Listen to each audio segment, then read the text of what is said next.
Story 1. So, this interaction happened last week, but I cannot stop thinking about how unbelievably rude and bizarre it was. I'm not sure if this is the right place to share it, but here we go. I spent my Sunday evening in the emergency room at the hospital, being poked, prodded, scanned, tested, and all that fun stuff. Diagnosis: pneumonia. Again. Thankfully, it was the good kind that could be treated with regular antibiotics this time, so I didn't have to be admitted. The last time I had it, things were much worse. I had a doctor's appointment the following day that I was hoping to handle through a virtual consultation, but the best they could do was reschedule me for the next day. Not ideal. The last place I wanted to be while feeling this awful was a waiting room, but I really needed my medication. If I didn't get it, I would have ended up even sicker. So, I grabbed a mask, walked in, and took a seat as far away from others as possible. Unfortunately, the waiting room was pretty small, and there weren't a lot of seating options. The best I could do was put a small table and an empty seat between myself and this woman who, for lack of a better description, had the personality of a rotting turnip. Since we were at the end of a row, there were no seats to my right, but there were plenty of open ones elsewhere, though most had people next to them. At some point, I had a really bad coughing fit. Once I managed to regain my composure, I turned to her and said, "Just so you know, I have pneumonia, so you might want to sit somewhere else to avoid exposure." This woman looked at me like I had just insulted her entire existence.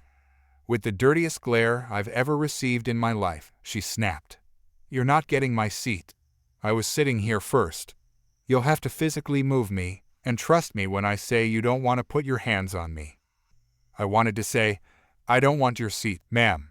I was just trying to let you know I have a contagious illness, you absolute dimwit." But sadly, in this situation, I am a decent human being. So instead, I simply said, "You can stay there. I just wanted to let you know that I'm very ill." "Am I supposed to care?" she shot back. At that point, I decided to say nothing. Though, in hindsight, I probably should have dramatically coughed, not at her, of course, just in her general vicinity, just to make a point. But I knew better. I was already irritated, and if things escalated, both of us could have ended up getting removed from the program. Still, I just cannot stop replaying this interaction in my head. How could someone be so rude and unpleasant over a seat in a doctor's office? Do people really get upset over things this trivial? That just seems like a miserable way to live. Story 2. I am a teacher at a big public school, and since pandemic we adopted a new ways of distant learning. Blended learning, where there are limited face-to-face class, and other days will be either modular or online. Online learning, where the class is held online. Modular learning, where parents of the students go to school to pick up modules every week for their students, and other distant learning methods. All of these ways are implemented in different situations. We only allow blended learning if our area has low risk, and the other methods are implemented from medium to high risk. We also have a voluntary cleanup drive at our school to maintain the cleanliness, where parents can come to school and help us maintain the school's cleanliness. I emphasize the voluntary part. Okay, so here's the story. Our area is at medium risk, so we implemented modular learning. Our voluntary cleanup drive program starts as early as 7:30 in the morning, and our module distribution starts at 9:30, since we need time to sort and organize the modules, and arrange our classes to observe health protocols, social distancing, alcohols, temp check, etc. The entitled male parent came to school at 8 a.m. EA, so we are not ready yet to distribute the module. And here's our conversation. Again, I'm translating. Entitled male parent. Ugh, I'm here for the module of my kid, sir. Me, hi, good morning. So we are not really ready for the distribution yet since our schedule starts at 9:30 am. Can you come back later? I can't wait till 9:30. Can you just give me my module so I can go home? I'm sorry, but it would be unfair to the other parents, and I'm also waiting for the subject teachers to give their modules. If you like, you can help us with our cleanup drive so you can pass the time. So you want me to clean before I can get my kids' modules? Well, if you want, it's voluntary work. He said nothing and just got out of my classroom. I'm sort of puzzled since I think I offended him. But it didn't bother me, so I just went on with my sorting. After 10 minutes, some parents that volunteered at our cleanup drive are hanging out by my class. They are tired of cleaning, and I'm distributing some bottled water and crackers and thanking them for their hard work. We only let them clean for 40-60 minutes, just some dusting, weeding, wiping stuff. Here comes the entitled female parent with blaring eyes. Note, she's a teacher at the elementary school near us and has some reputation of being annoying, know-it-all, and sort of crazy. There is a story that she asked the students to bring eggs to the class for a counting lesson and kept all the eggs after, and other stuff. Me, hi, good morning. Your husband just came and left a while ago. Her, yeah, I know. Just came here to let you know that I can go to the higher-ups and file a complaint, because you are forcing these parents to clean to get modules. Yes, she is now making a scene. I'm sorry, but I am not forcing anyone. And it's voluntary work. You can get your kid's module whether you clean or not.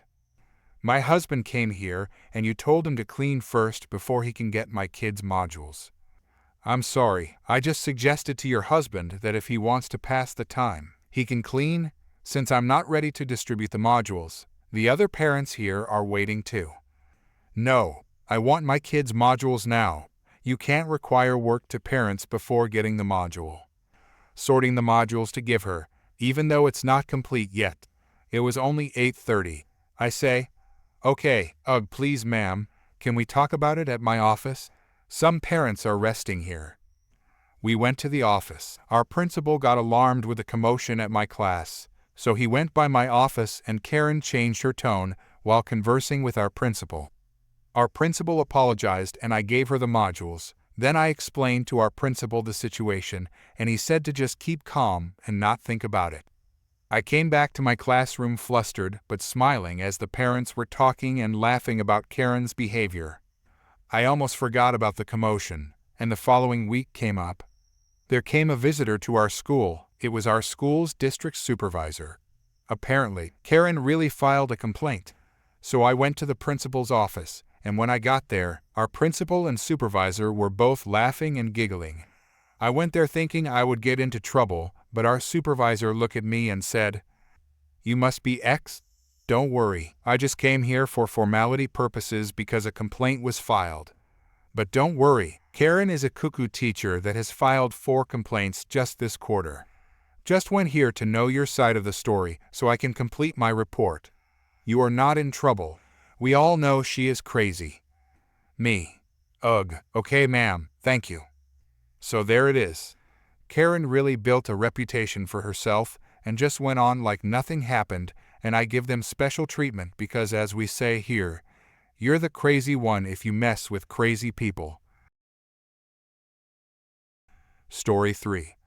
This happened when I, 20 at the time, female, was a junior in college. Here's some context. I had taken a long weekend trip to Florida with a friend of mine to visit her brother and go to the Universal Studios Fright Night Halloween event, which was awesome. By the way, we had an amazing trip, and we were on the plane about to head home. This was only my second ever time with air travel. We didn't have much when I was growing up, so vacations were not a regular thing, and the ones we took were low-key. So, there I was, just excited to be flying in my coach seat, waiting to take off, and we kept waiting.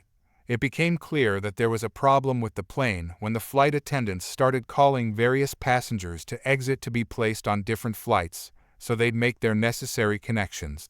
Eventually, after around 40 minutes, it was just my friend and I plus around 6 other people, and then it was our turn to leave the plane. We were sort of near the end of the group, tromping back out into the waiting area. One couple, probably in their mid-50s, had stormed up ahead of us, and by the time my friend and I emerged from the gate entrance, the rude husband was already berating the pair of attendants, who, to their credit, remained poised and calm. They tried to reassure him, but he was talking over them. "This is unacceptable. You better get me the same seats we had on that flight." He had the first row in the coach, the one with no seats in front of it, and therefore with extra leg room. By then, the rest of us had gathered around, and the attendants began addressing the whole group, offering reassurances, filling us in that there was a critical problem with the plane, which made me very glad for the change, despite the inconvenience. The rude husband was going off through all of this, and when the attendants left to make arrangements for us all, he and his wife sat there, and he continued his commentary to his poor wife. Unacceptable. How dare they? Have better seats. And so on. Shortly, the attendants returned, and the man practically rushed them. I demand you to make this right. The attendant smiled and said, "You guys are all set, sir," and she smiled at him specifically. "I'm very happy to tell you that we have a flight leaving shortly, and we were able to give you and your wife the exact same seats as you had booked on the previous flight." "I should hope so. That's the least you can do." And he huffily returns to his seat. Meanwhile, the rest of us are just waiting. The attendant then turns to us, and she says, "And I'm happy to let everyone else know that you'll all be flying first class with us today." Rude husband was furious and immediately jumped up to demand why they weren't flying first class, while the rest of us just sat there in a state of stunned glee. The attendant just informed the man that she'd given him his request and didn't stick around for more abuse. The wait wasn't long, and soon my friend and I were boarded into the Unicorn, fabled place that is first class. As a poor air travel newbie, it was like some fantasy land, huge seats, real hot washcloths, and though we were underage and couldn't partake of the free cocktail, we did get to choose from a basket of distinctive Pepperidge Farm cookies. And the food, we got a whole meal, which was truly delicious, with real crystal salt and pepper shakers at each place setting and actual metal cutlery. Meanwhile, the rude husband is irate. My friend and I were in the last row of first class, which only had around 8 seats, and we could hear him heaping abuse on the coach attendants, going off on how those kids don't deserve first class and how they should have gotten them. They're older. They should be respected, not some kids. Someone else who was in first, not from our original plane, caught on and was quite tickled with the man's ire. Then, the best part of all happened. The flight attendant in our section overheard the rude husband's tirade, with language specifically directed at my friend and me. Who do those kids think they are? As unworthy of the honor he should have been granted. The attendant shook his head and addressed me and my friend. "I'm sorry about that. Let me take care of this for you." And he closed the curtain to the coach cabin. Rude husband realized what was happening, which made it even better. I got one last look at his red, irate face before he was gone forever. It was glorious.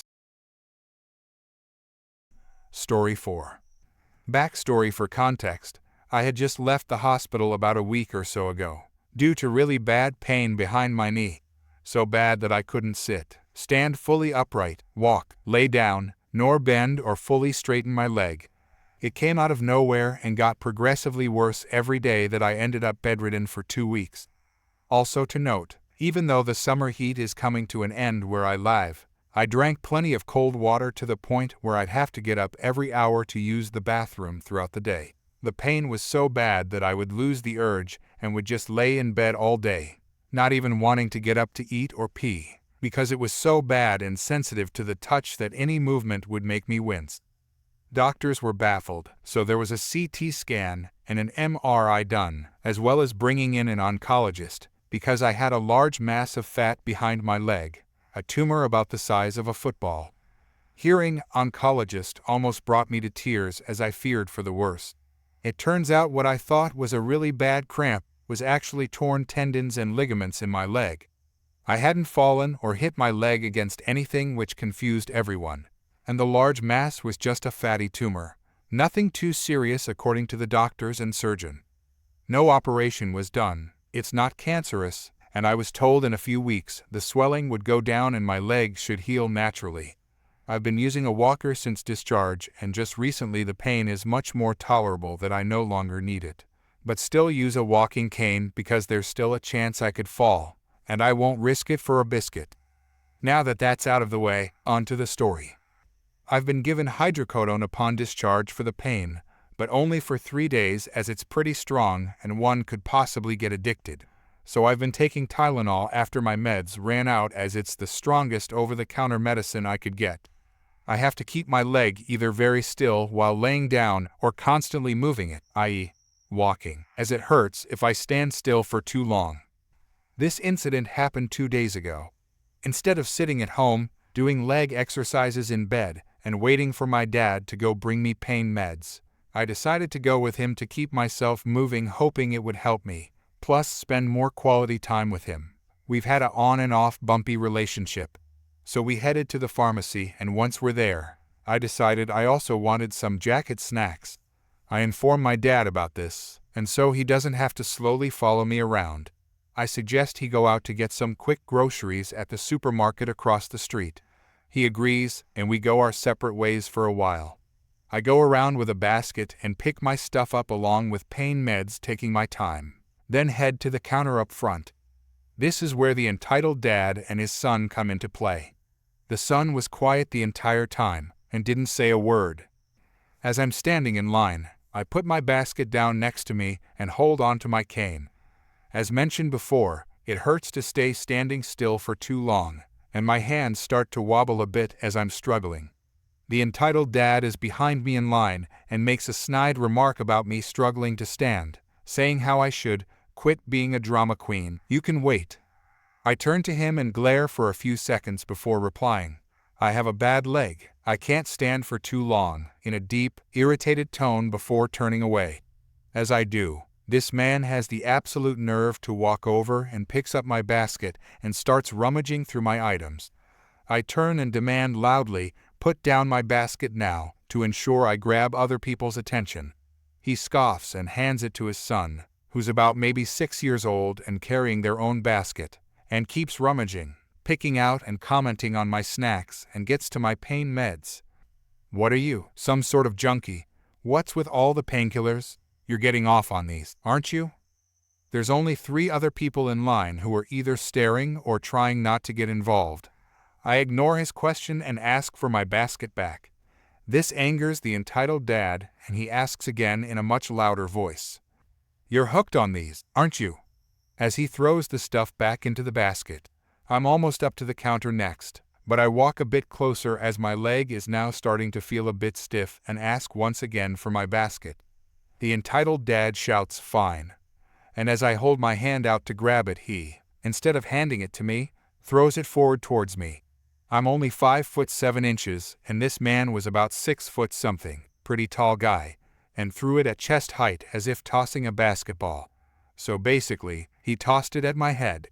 I put my hands up not to catch it, but to block it from hitting me in the face. As soon as it hit me, I was knocked backwards, stumbling with my leg in pain from the sudden movement, as I tried to catch my balance or grab onto anything, so I wouldn't hit the floor. If I had fallen against the counter, it would have been much better as I'd still be standing. But I fell straight on my butt and onto my back. The rope around my wrist from my cane coupled with the momentum made the cane spin back, and I landed on it with my right arm. I can't tell you how much I screamed and cried in agony as I fell and lay there trying to move my body to my right side. I can't even sit down normally without pain and have to lean most of my body to the right whenever I sit down on the toilet seat, at the dinner table, or even sitting upright on my soft mattress. Any weight or pressure on my leg makes it hurt, and it's uncomfortable and gives me backaches. So landing hard straight down was absolute hell. The other customers, as well as the cashier and store manager, started shouting at the guy while trying to help me up. I declined, wanting to stay on the floor as it'd be much better than if I was sitting or standing, and demanded loudly for the cops to be called and to not let the man go, as I was sure as shit going to be pressing charges. The entitled dad doubles down and shouts back at everyone else. I mean, look at him. He's exaggerating. He's not hurt. Look at all these pain meds. He walks to my basket and takes out my stuff. He continues. He's probably getting high off of these. No one needs this many Tylenol. He's an addict. He doesn't even need this. He proceeds to kick my cane away, but the strap is still around my wrist. It's all fake. It's an act. As he's finishing his stupid speech, His voice is starting to shake as I'm guessing he's realized he's not going to win this one. He goes and grabs his son's hand, puts his basket down and tries to speed walk out of the store, muttering something along the lines of, "Come on, son, we don't need this, we'll go to another store." But one customer blocks his path, as well as the manager who's already on the phone with the dispatcher and saying officers are on their way. Upon hearing this, the entitled dad bolts, dragging his kid along and shoves the customer blocking his path into the metal detector near the entrance. The entitled dad stumbles as a woman with her child in a stroller starts to walk in. He is dancing left to right, trying to get past the woman who is now just standing there confused as to what's happening. The shoved customer gets back on his feet, runs up to the entitled dad, spins him around 180 degrees, and tackles him to the floor, keeping him pinned. Fast forward to my dad coming back and asking what the hell happened. I explained, as well as the other customers and manager. Police arrive after a while and everyone starts to explain what happened. Statement was given, charges were pressed, and the entitled dad was taken in cuffs to the back seat of a squad car. His son stayed behind and would be picked up by his aunt. The only thing he said was, "I'm sorry," before we left. Story 5. I was reading a story on Reddit, and it reminded me of one of my own migraine stories. I've had migraines since I was 13, now 41. I used to work for one of the big 4 credit card companies ages ago, been at my current job for almost 15 years. At the time of this story, I had worked for the company for about a year, and due to the 2001 events that hit the economy, and in order to keep my job, I had switched departments. They had done a reorganization of the department I moved to, and I had recently been moved onto this manager's team. She had several issues with me that included: my eyes can change color based on how I feel. My eyes may not always be the same color. I qualified for FMLA. She had been declined due to repeated fraud. I ended up handling all TTY calls and relay calls for the center due to previous training, and they didn't have to train someone else on the TTY machine. So both #1 and #2 on my list freaked her out. She didn't like that she could leave my desk, come back an hour later, and I might have had blue eyes, but now they were gray or green or multicolored. I actually got colored contacts to help with this, but I stopped caring after I discovered more about her attitude and would wear multiple colors on purpose or clear because her comfort no longer was my concern. The district manager was the manager's best friend and signed off on all write-ups. I would refuse to sign these and turn around and go to HR asking if my outfit was inappropriate, and when they said no, I would hand them the write-up and go back to work. Skipping #3 for a minute. #4 was the funniest reason for me. Anyone who has handled TTY or relay calls knows there are specific phrases you use to identify to the other party that you are finished, and they are able to resume their discussion. Gago ahead stop keyboard. You also try to condense messages to be shorter and more concise when possible, but don't treat it like text messaging with several short messages in quick succession. The other part was ensuring that we validated the client and shared information accordingly. The manager got upset that she couldn't let her pets do TTY, as when she had tried previously the company had gotten complaints. They either didn't verify or wouldn't give them information in relay calls, as they felt the client should be talking and not an intermediary. So company policy was that unless they were trained on the TTY line, they couldn't handle the calls. The company required 20 hours of training and tests to ensure that it was handled properly.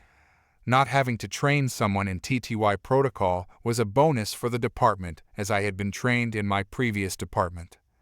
#3 occurred when I would call in with a migraine. I had FMLA, so there was no way she could decline the time off as long as I was within my requirements, which I always was, and my absence couldn't affect team stats due to company policy. As mentioned, the manager had been declined FMLA as she had her brother, who was a doctor, try to write up migraine FMLA for her, but he wrote up missing up to 18 days a month for mild migraines. In order for the company to accept her diagnosis due to the excessive absences allowed by the PCP, they made her go to other doctors who wouldn't diagnose her with migraines. This is something a company could do if they paid for the additional doctors. I do know the details on this for certain, as she had brought it up several times, and was the reason I had to go through additional diagnoses, including 2 CAT scans and 3 MRIs to verify the diagnosis for my migraines. Before you ask, yes, I also had to be diagnosed by other doctors, 2 in my case, and all doctors agreed I have severe migraines and that 3-4 absences of no more than 3 days per absence each month were warranted. Also, I hope no one ever has to do a CAT scan or MRI with a migraine. It's torture. Here is where I have to say I don't know if this last part is still the case, as my current job hasn't made me certified for FMLA and has been amazing to work with, so I've not really kept up with FMLA laws and changes since getting this job. I do glance every couple of years. However, I am not as up on the laws as I probably should be. My treatments included a controlled substance, so I legally couldn't drive when I took this medication, as it would be a Dewey if I got in an accident or got pulled over after taking it. One day I called in and she started yelling at me about how I was ruining the team stats by being out so much. I told her that I couldn't legally drive and I wasn't coming in. She told me if I didn't come into work in the next 30 minutes, I would be written up for insubordination. I told her, well, if I hit a kid on the way in, what am I supposed to tell the cops? That my boss told me I had to break the law. Before you ask, I didn't go to work. I wasn't about to put myself or anyone else in danger. I did get written up the next day for insubordination, and that also went to HR. My husband, who also worked for the company, had recorded the conversation as I had put it on speaker, and he provided this recording to HR for me. Things like this continued daily for almost 6 months, at which point the stress caused me to lose my voice. I saw in specialists who couldn't find any reason for the voice loss apart from the stress. I was able to do the TTY calls, so hadn't been out, but hadn't been able to do any phone calls. I had also been continuing to get daily write-ups for not taking calls that I physically couldn't take. The voice loss has actually been a continuing issue since that, when under heavy stress, I will lose my voice for several days. After 5 weeks of voicelessness, HR called me into their office. The FMLA call in above was close to when I lost my voice, maybe 2-3 weeks before, but the best example of her abuse of power as a manager and what prompted the investigation, as it had been recorded. There was a huge paper trail due to all the write-ups I had provided unsigned to HR. The district manager had signed off on every write-up by this manager, even when she hadn't reported to the district manager, so that is why they included him. HR had called me in to let me know I had an interview with another department, as that was the only way they could get me out of the department, and all I had to do was show up to get the job. They felt that I was in a position where my health and the company were at risk of me suing them if I remained in my current position. I transferred departments, and about a week afterward my voice started to come back. I ended up leaving this company about 2 years later due to the fact that, due to repeated FMLA fraud in the company, I ended up having to recertify my leave 2-3 times a month, basically any time I took any leave. FMLA leave is good for up to 6 months, and employers can only request recertification if leave is extended beyond what is in the initial certification. Mine was always written up for the 6-month maximum. I was brought in for a follow-up several months after changing departments a second time and told the results of the investigation. Both the manager and district manager in the previous department had been found at fault for harassment and inappropriate write-ups, especially in regards to FMLA leave. They had been demoted to phone reps in that department. I found out from a friend in the old department that both quit shortly after, and they complained openly about the pay decrease they got with demotion. Story 6. I really have the worst luck in supermarkets. Yesterday I popped into the little Tesco in my town as I was making spag bol and realized I had no onions. Usually I wear a mask, but my nephew had left teeny chocolate handprints on my white mask, so it was in the washing machine. I'm fully vaccinated, so didn't think it'd be an issue when I was literally grabbing onions and paying by card. Plus, masks are no longer compulsory here. I'm just paranoid as I live with someone at high risk. As I walk in, a guy who is probably a little shorter than me also walks in at the same time. He smiles and says hi to me. I'm a smiley person and will be friendly to anyone, so I say hi back, smile, and walk on. He goes down the crisps and chocolate aisle, and I head for ready meals and veg.